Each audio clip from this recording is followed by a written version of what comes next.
Hello guys, welcome to another video. I'm just doing my Christmas camp, my wild camp at Ravens Reach Bushcraft Shelter. So if you'd like to see this video that I'm making at the moment, then click the card up here. If the card doesn't appear straight away, just refresh the page. It just means that I've not managed to upload it in time, and I'll put a link in the description as well. So a while ago, I can't remember who tagged me now, but a while ago I was tagged, tell us something. It was actually 5 things, tell us 5 things that we wouldn't already know about you. So I was going through my hard drive the other day looking for something completely unrelated, and I came across my folder, this folder that I've used for this video. 2 years ago I set up my own company, and I was a living history persona of a Knights Templar, or a knight, and basically I'd dress up in the regalia, in the period dress, and go around schools educating the kids about medieval times. Sorry about all the smoke, guys. I'd also do castle tours, because in North Wales here where I live there's a lot of castles, but I'll explain that later in the video. I used various props, and I even had a stuffed Merlin bird which was called Shadow, so people could actually come and touch the bird and all that kind of thing. Basically it was just to educate people, and do castle tours. So without waffling on too much, I put together this little video. The first part of it, so let me pick that log up. The first part of the video is actually I visited Templar Church to do some promotional photos, so the first part will be that. The second part is a bit grainy because it's a pretty rubbish camera I was using at the time, but it's me talking to you, explaining a little bit about what I do and the items that I wear. And the last bit is just a few photos of some of the castles that I used in my business and gave people tours around.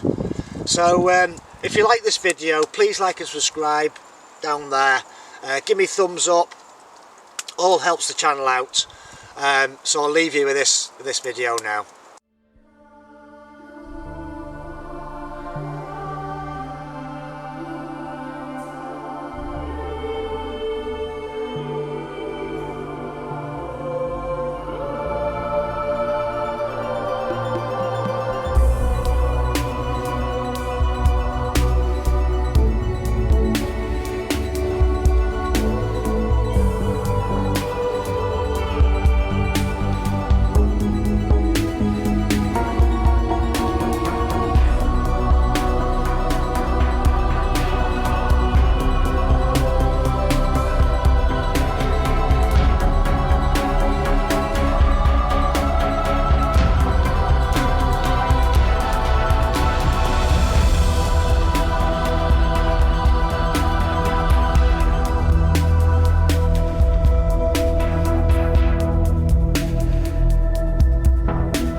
So as you can see, I'm a Knights Templar.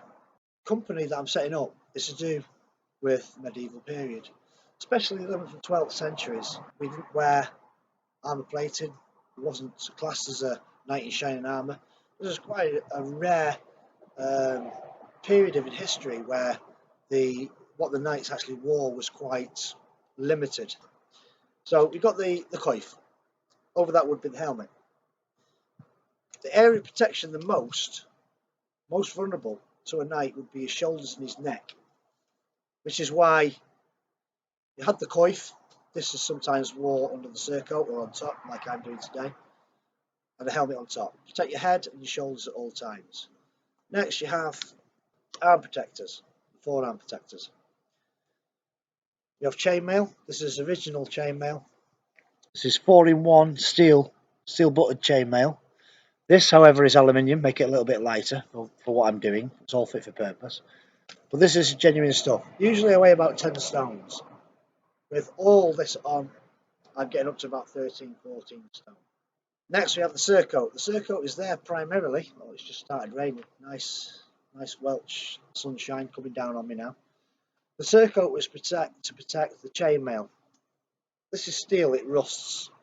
So the surcoat was primarily to protect the chainmail from the elements, from blood on the battlefield, rain, the weather, the elements.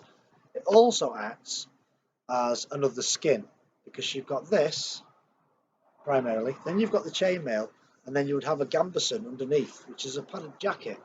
So you'd be very hot in summer, especially if you was on the Crusades in the Holy Land. You'd be overheating quite quickly. Then you've got the belt. This is a genuine leather belt with a long tassel on it, and the sword frog, the sword scabbard. A knight is a knight, so if a child was to look at me now with the sword, he would say I'm a knight. So I don't want to go too much into Templars, but what I'm trying to do, in North Wales particularly, is do guided tours. Guided tours, kids' parties, that kind of thing. Special events, if you need a master of ceremony. Now, King Edward I, who built most of these castles in Wales, so Flint, Rhuddlan, Conway, Gomaris, Carnarvon are the main castles that he built after the Crusades. He went on crusades to the Holy Land. That's where he met me. That's where I come in. He owed my order some money for him to progress into the Holy Land, and I'm here as an insurance policy to make sure that my order gets the money back. So King Edward I built all these castles, 5 or 6 of them. He invaded Wales. We all know that through history. What I am trying to do is to educate people in a fun way about the kind of thing that went on in the castles. So if you was to book me for a visit to Rhuddlan Castle, let's say, you would find out more about King Edward and Queen Eleanor of Castell. You'd find out about them two people primarily.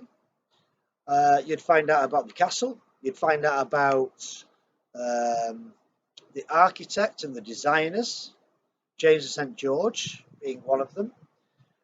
You'll find out about how many men it took to build these castles. Let's just say Rhuddlan, for example, is a masterpiece in design, really, because he employed several hundred people to straighten the River Clwyd, which comes up from Rhyl, the town that we know now as Rhyl, which wouldn't have been there in them days, but to straighten the channel, the estuary, right up to his castle. So if he ever was besieged at the castle, or his soldiers was besieged at the castle, then he could have a direct route in to get supplies in, food, water, clothing, armaments, that kind of thing. He had a direct route in. That was a masterpiece. It only took like 3 summers, but I'm not going to give too much away because you'll have to book the tour to find out more. So the sword that I'm wearing today is a Templar Crusader sword.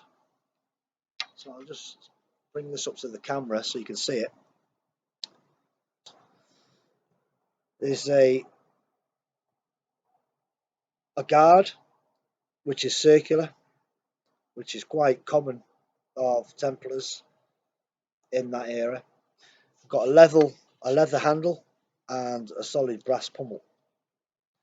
If you wanted to really cut your enemies down, 1.5 hand maybe, but it's classed as a one-handed sword. I've got another sword here. Actually, I'll take that one out with the sword frog. Either in a scabbard like this one. This one's in a scabbard. So all this kind of stuff you'll learn. That's a scabbard, that's a sword. Simple as that. The scabbard can go inside the sword frog, or you can just have this sword as I'm demonstrating now. So just the sword and the sword frog. This one is a training sword. Now if anybody knows anything about HEMA, which is the martial arts, ancient martial arts organisation in the UK, exists all over the world. But this is one of their training swords. It's very heavy. This is a hand and a half sword, although you can get two hands on it. A little bit like a broadsword. A broadsword would be a lot deeper, double-edged, and a lot longer. Crusader sword was used by the Templars, and they was considered the SAS, the elite of their time in the knight realms. Let's say they had their own order, which was ordained by the Roman Catholic Church, by the Pope, um, and they were specifically using that sword for close combat. There was a formidable force. If you don't want to do any research on the Templars, then you'll find out about they was the first bankers and all kinds of things. So there we go. A little bit about me, a little bit about what I do, my living history persona. So thanks for watching, and I hope to see you all soon. Thank you very much.